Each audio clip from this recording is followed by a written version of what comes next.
Hello guys, welcome back to my YouTube channel study with Vaishali. तो आज हम देखेंगे क्लास 12th की सिविक्स की पहली बुक का चैप्टर 2 जिसका नाम है दो ध्रुवीयता का अंत। तो इसके हम सारे बहुविकल्पीय देखेंगे जो जो इंपॉर्टेंट है। तो चलिए इस वीडियो को शुरू करते हैं।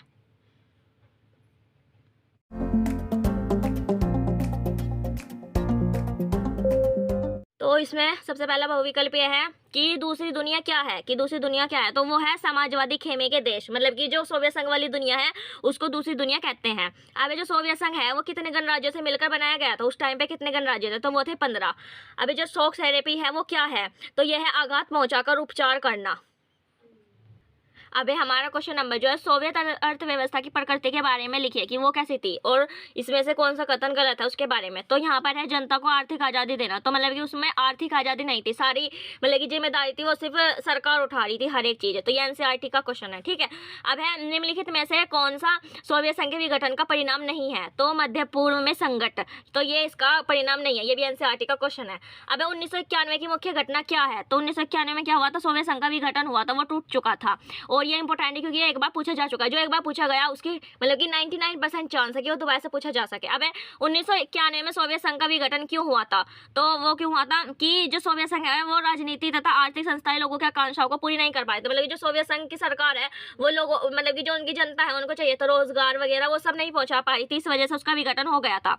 अब विश्व में जो राजनीति में द्विध्रुवीयता का अंत का क्या परिणाम हुआ, मतलब कि जो दो ध्रुवीयता थी उसका क्या परिणाम हुआ था, तो सोवियत संघ का विघटन हो गया, ये था इसका परिणाम, तभी तो वो दो ध्रुवीयता अंत हो गया। तो चल यहाँ पर तो मैंने आपको मॉडल में से कराए हैं। अब ये यहाँ पे बुक के भी इंपॉर्टेंट क्वेश्चन है तो इनको भी देखते हैं। तो बर्लिन की दीवार का गिरना मतलब जो बर्लिन की दीवार है वो कब गिरी थी, तो वो गिरी थी 1989 में। अब पूंजीवाद और साम्यवादी जो दुनिया है उसके विभाजन का प्रतीक किसे माना जाता है, तो बर्लिन की दीवार को माना जाता है, ये आप सबको पता है। तो सोवियत प्रणाली को कब अपनाया गया था, तो उसको 1917 में अपनाया गया था। अब मिखाइल गोर्बाचेव सोवियत संघ की कम्युनिस्ट पार्टी के महासचिव कब बने, तो वो बने थे 1980 के दशक में। अब निम्नलिखित में से मतलब कि निम्नलिखित में से कौन सी गोर्बाचेव की सुधार की प्रणालियां थी, तो ये सारी की सारी थी उसकी जो मिखाइल गोर्बाचेव है उनकी। अब जो येल्त्सिन है उसके नेतृत्व में किन 3 गणराज्यों द्वारा सोवियत संघ की समाप्ति की गई थी, तो यूक्रेन, रूस, बेलारूस, इन सभी के द्वारा हुई थी। अब निम्नलिखित में से कौन सा एक थोक थेरेपी का परिणाम नहीं है, तो सुरक्षा परिषद का गठन थोक थेरेपी का परिणाम नहीं है। अब रूस ने मतलब कि जो रूस है उसने किन विद्रोहियों को समाप्त करने के लिए मानवाधिकार का उल्लंघन किया था, तो वह है चेचन।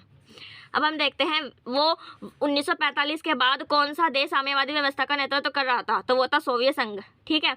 अब जो 1991 के बाद जो सोवियत संघ का विघटन है वो क्यों हुआ था, तो जैसे कि यहाँ पे लिखा हुआ है कि सोवियत संघ की राजनीतिक तथा आर्थिक संस्थाएं लोगों की आकांक्षाओं को पूरी नहीं कर पा रही थी, और जो संयुक्त राज्य अमेरिका है उसका प्रभुत्व भी बढ़ता जा रहा था, और बहुत से देश सोवियत संघ के विरोधी भी हो चुके थे। तो इसका आंसर है ये सभी के सभी, ठीक है। तो आई होप आपको वीडियो अच्छी लगी होगी। वीडियो अच्छी लगे तो वीडियो को लाइक कीजिए, मेरे चैनल को सब्सक्राइब कीजिए, और अगर आपको किसी और टॉपिक पर वीडियो चाहिए उसके लिए आप लोग मुझे कमेंट कर सकते हैं। Thanks for watching.